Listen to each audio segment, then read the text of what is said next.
guys, welcome back to Odrix Sports. I'm your host, Colton Hall, and this morning we're here with Ben McCann.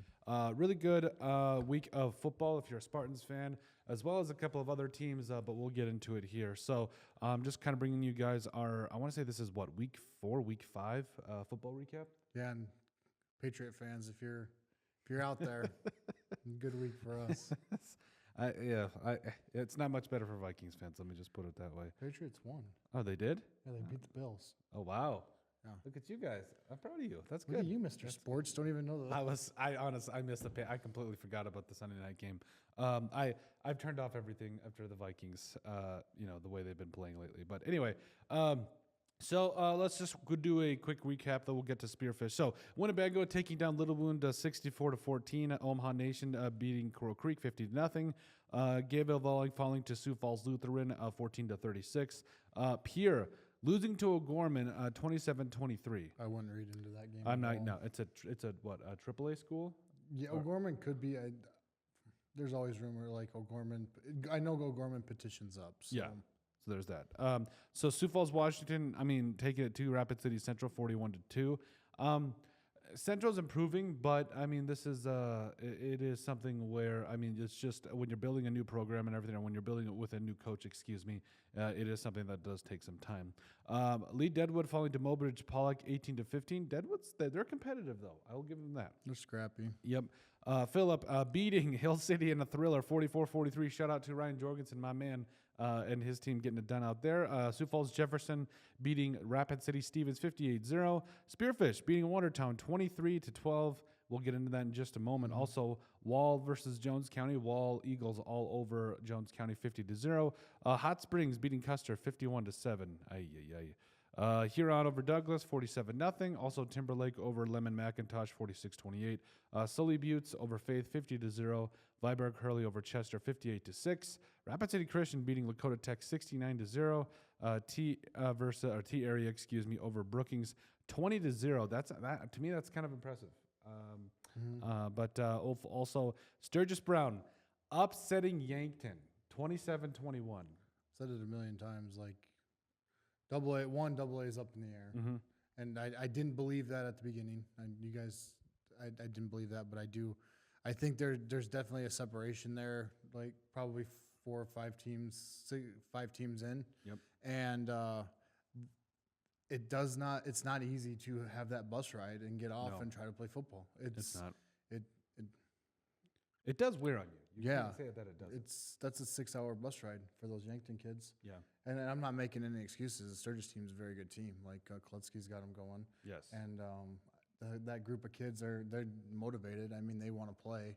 So I'm not taking anything away from Sturgis. I'm just saying, like, anytime you got to jump on a bus for 6 hours and go down and play a good football team, it's going to be tough. Yeah. And I think, Yankton was driving in overtime, had a costly penalty, ended up having to give the ball back to Sturgis, and then Sturgis kind of just ran with it and ended up winning the game. So yeah, I think that Sturgis is a team that you just can never count them out, especially the way they're coached. They got they've got a good program that's up and coming, and this is just I think this is a sign of what's to come for Sturgis. I think they're going to start to put some good teams together, and that's another sign too. The youth football program it's done very, very well over there. Pro Fox got those guys moving in the right direction in that scenario, and you can see they're reaping the benefits. Yeah, absolutely. Also, Dupree over Hardin County Bison. You had that 52-42. St. Thomas More over Bellefouche 51-0. Play somebody. What? Play somebody. I think those first 2 schools that they played East River were pretty impressive to me.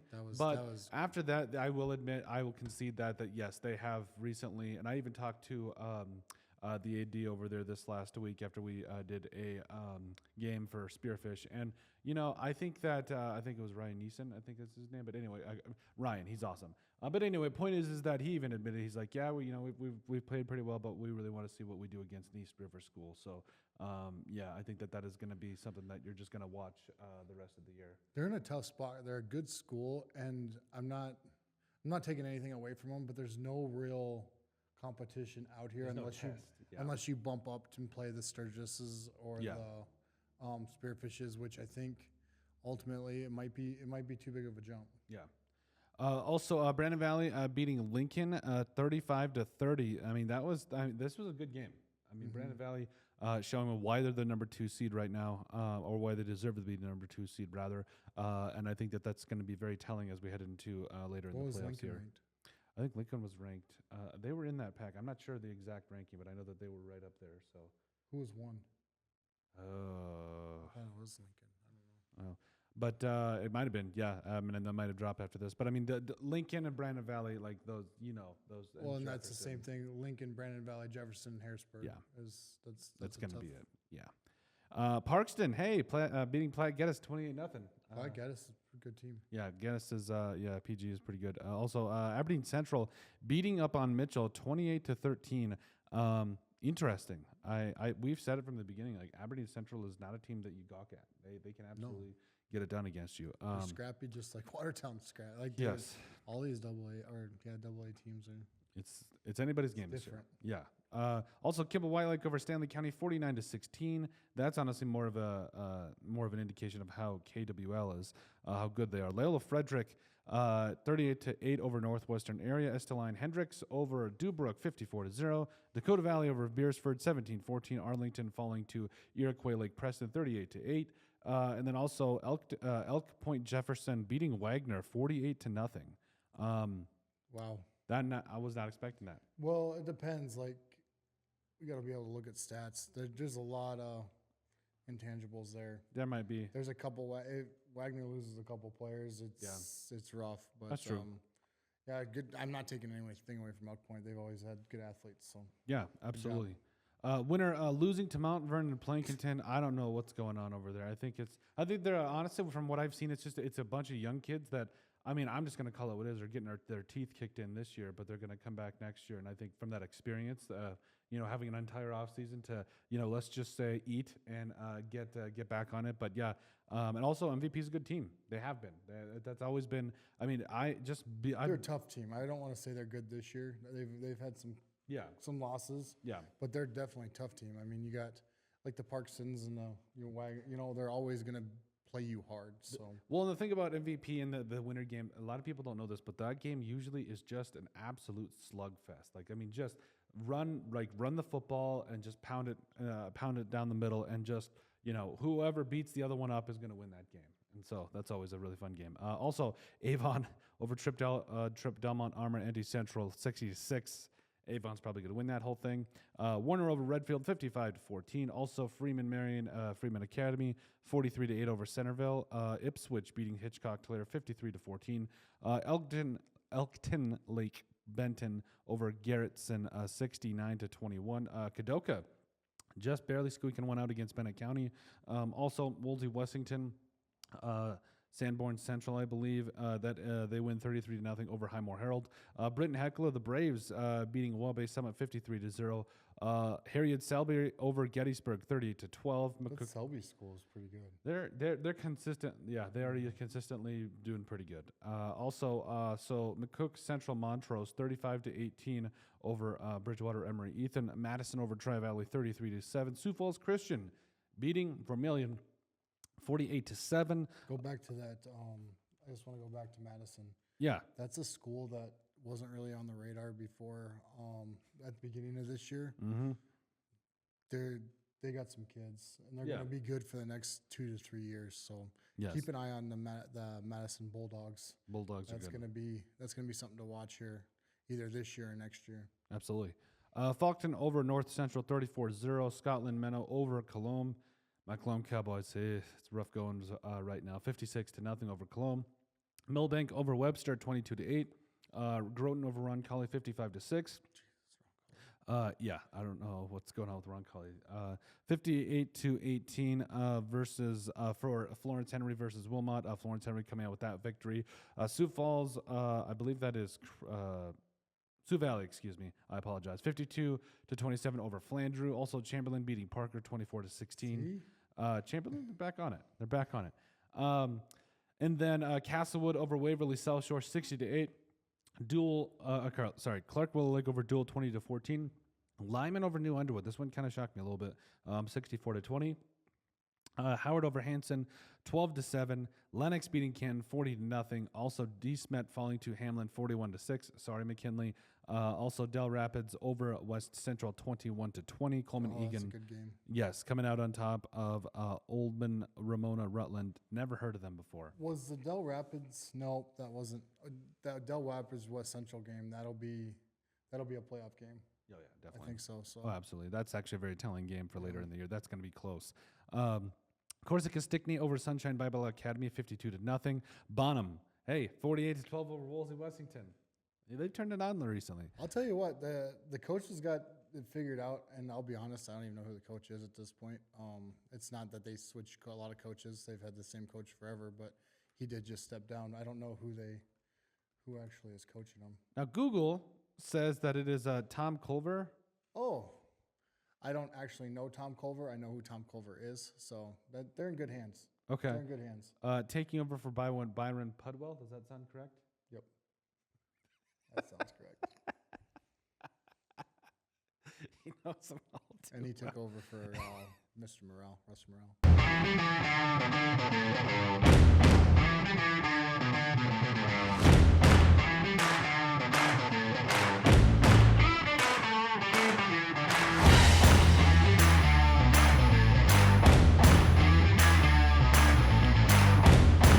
Yeah. Okay, I'm gonna let that one lie. Harrisburg over Roosevelt, 45-0. Yeah, that one. I gotta be honest. I mean, Harrisburg. They did exactly what they were supposed to do. Yeah, I mean, they played an inferior team and they beat the crap out of them. Yeah, that's what you want. I mean, that's what you need coming into the playoff. Playoff season. You got to start beating people. Yeah, and I think now as we get into this is what's going to be interesting to me. So now I got to say this. So we'll just summarize this. So Spearfish beating Watertown 23-12. Now I will say, and I think I was honest about this from the very, very beginning. I felt like I said it last week when they lost to Huron, when Spearfish lost to Huron, that that could be the game that either springboards them into going and playing for a state championship or kind of just keeps them in the middle of the pack. After this game, it was just another testament to me about the resiliency of Spearfish. Because in the past, and I don't think we'll disagree on this, we have seen when the Spartans get punched in the mouth historically in take football. Take their ball and go home. Yeah, exactly. Well, and that's it. And I'm not even going to say just historically football. I mean, I've watched it all the way from, I got kids here, so it's I'm not picking on anybody. You've been here. I'm just saying, like, historically, that's what it was. It was this is too hard. Yep.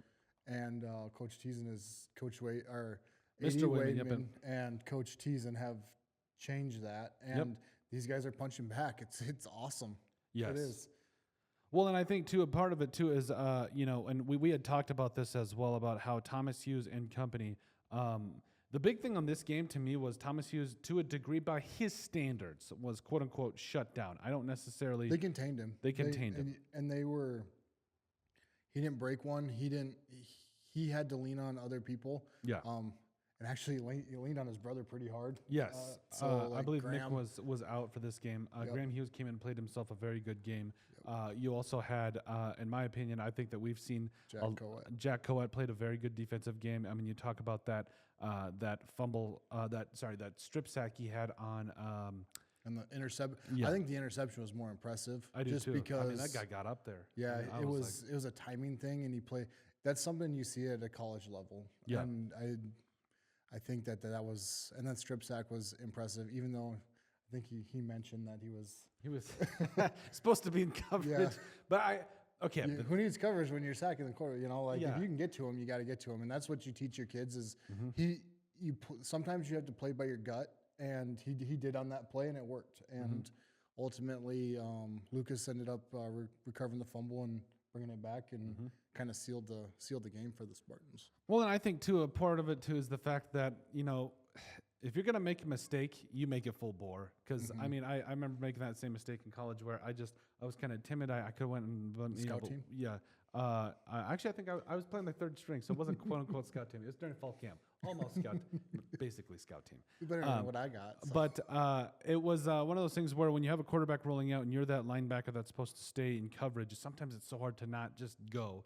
But I like the fact that he just went. He's like, meh. Well, he's like, I'm just going to go. If I make the mistake, at least I make it full speed. And it ended up being a game-changing play. Now, again, you don't want to make that mistake every time when you have a certain responsibility. But, I mean, it worked out. And Jack, I mean, instincts took over in that situation. And I think, like you said, he made the most of it. It was a game-changing play and a game-sealing play, especially when Lathan Lucas and him they were dog-tired after that play. Because you saw basically what happened is Jack strip sacked the quarterback. And then basically blocked for Lathan Lucas all the way. And so, I mean, that's a leadership thing. That's what you want to see from one of your seniors too. So, or from two seniors, excuse me. So, also really good to see that the defense can put up points too, or at least can. I mean, they've been pretty good all year long. The defense has. So it's good to see that they were able to at least kind of help put this game away against, honestly, a really good team in Watertown. I think that we get away from that, how good Watertown actually is. That record doesn't show how good. See, and I'm thinking there's a lot of games that, you don't fumble in that spot. What happens? There's just a lot of AA games that a couple plays make and break the game. Yep. And a couple silly penalties might make or break the game. And I hate saying that. I hate saying that, the refs could influence the game. But all these teams are pretty close in ability and how hard they play, and it's fun to watch, but it's also it's pretty nerve-wracking when you're a fan. Yeah. So absolutely. And I think a part of it too is that's what makes the game so fun though. Yep. Especially when you get into the later part of it. Now, the Spartans will be on the road. They will play Box Elder this week. Douglas. And yeah, Douglas, they are what they are. I will say that, but at the same time, you can't sleep on anybody, and that was reiterated by Coach Teason and really the rest of the football players. Just kind of knowing like it doesn't matter who it is. This is still a good team, or at least this is a team that you have to take seriously. It doesn't matter who it is, and so I think that is going to be something that honestly you have to go in and play. You have to play them just like it's any other team. It's just it's 1-0 every single week. Reset. So. I'm excited. We'll be up there in Box Elder play to cover the Douglas Please game. tell me we're in the booth. Yeah, we'll be in the booth. Okay. Yeah, they take good care of you up there. Douglas is pretty cool. So yeah, that was horrible. Yeah. We'll cover that another time. But overall, good to see that we'll be back there and making sure that we get it all covered there from the booth. What I'd like to see in Douglas is, obviously you got to win. You want to win big. Yeah. This has to be something where, and no offense to Douglas, I'm just saying, this has to be a big game for Spearfish. You have to get the starters out by half. Yep. I mean, and you got to be able to mess with the offense a little bit. Throw some things in there that you're like, I don't know, maybe, and then give some of these kids some opportunities, these younger kids some opportunities, so they can go in and. I mean, that's why you look at successful teams that basically had a dynasty. I hate calling it dynasty, but like the West Centrals, the Piers, the stuff, they'd run the score up at half and then let their freshmen and sophomores play in big moment games. And at least big moment to them. Obviously, the game's handled, but then they're playing on Fridays. And when they get to that starting spot, they've done it a handful of times, a dozen times. There's no nerves. No. And this is one of those games that you have to take advantage of and, let those younger kids by, second half get in and start playing. I wouldn't be surprised at all to start seeing like Sharf would be one of them. There's a couple other ones that I know. Is it Owen? I think he's a third string quarterback. He'd be another one that you'd like to kind of see and see what he does and kind of go from there. Good opportunity to check out what you have in the younger classmen. And yeah, you're going to have important players like Hughes and Vavruska back next year, as well as Sire. But yeah, I do think it's going to be like Blake Andrus, excuse me. I know that I probably got that name wrong, but Blake, I know we've seen him a couple of times. He's very quick. Looks good. And I think he's going to be someone we're going to be keeping an eye out for as well. So yeah, Owen Meredith, the freshman quarterback, 6'3", 155. Yeah, I do think that's going to be really, really interesting to see how things shape up and see what we see from the younger class. Graham Hughes is going to be also And absolutely him Mick too. should be back. Yeah, Mick will be back, and so there'll be a lot of that we're going to be keeping our eye on. I hope Mick's back. Yeah, that'd be great, please. But and no offense, yeah, Graham did a great job stepping in, but you always want to watch. I like watching Mick play. He runs hard and he's fun to watch. But oh, absolutely. I think when you're a starter, you have to go into these games knowing we got to score as many points and not let up points and play as hard as possible. And I think that's what's motivating. At least when I was when I was younger, that was what was motivating me. Is like I got to get these guys that have done scout team all year for me and made me better and got they've learned a new offense every week for me. They've done this for me, and the one thing I can do for them is go out and score as many points as possible and absolutely just play my heart out and let these guys get in. And I think that's the attitude that basically you have to have when you're playing like a Douglas. And like I said, I'm not trying to like beat on Douglas or anything like that. I just think that sometimes you got to find a reason to get up for these games where you're gonna win. You should win. You should win. Yep. And even if you play poorly, you'll probably still win. And that was one of the ways I got up for those games is, hey man, I gotta lean on these guys every week for the next, through the playoffs and stuff. Let's give them the opportunity because, you're probably not going to see a lot of JV kids go in against Pierre or Sturgis or in the playoffs. So no, absolutely. I think it'll be really interesting, and we'll really have to see how this whole thing ends up. But be a good game no matter what. So make sure you guys make it down there to Douglas to make sure you catch that box elder. So and that's one thing too is the community has been awesome through this whole football. I'm watching the soccer live feeds. There's soccer fans are everywhere. The volleyball fans. So hats off to the community of Spearfish because it doesn't seem to be. Wherever they go, they got fans. We travel well, that's for sure. Yes, and that's awesome. I mean, the student body has been great about it. You've never really seen an empty side, and I know like all those kids appreciate it. So absolutely. So anyway, we'll be down there in Douglas to make sure that we get that covered, and then make sure you guys just kind of keep up with us, and we'll go from there. So and you're going to Aberdeen? Yep, going to Aberdeen Tuesday. Okay, and that's for soccer, girls soccer. Okay, awesome. So. Awesome. Thanks, guys. We'll see you next week. This production is brought to you by our sponsors, Millstone Family Restaurant in Spearfish, the Bassville Bison South Dakota Market, MJ Plumbing, Queen City Door, Dana Dental Arts, Superior Water, Legacy Custom Homes and Design, the Golf Club at Devil's Tower, Tropical Smoothie Cafe in Spearfish, the Clubhouse of Spearfish, Good Earth Natural Foods, CBH Co-op, Northern Hills Golf Car, Spearfish Building Supply, Hauck Electric, Pioneer Properties, I Love Spearfish, American Family Insurance Moriah Devall Agency, McDonald's, One Way Service Pros, Black Mountain Painting, and Woods Heating and Cooling.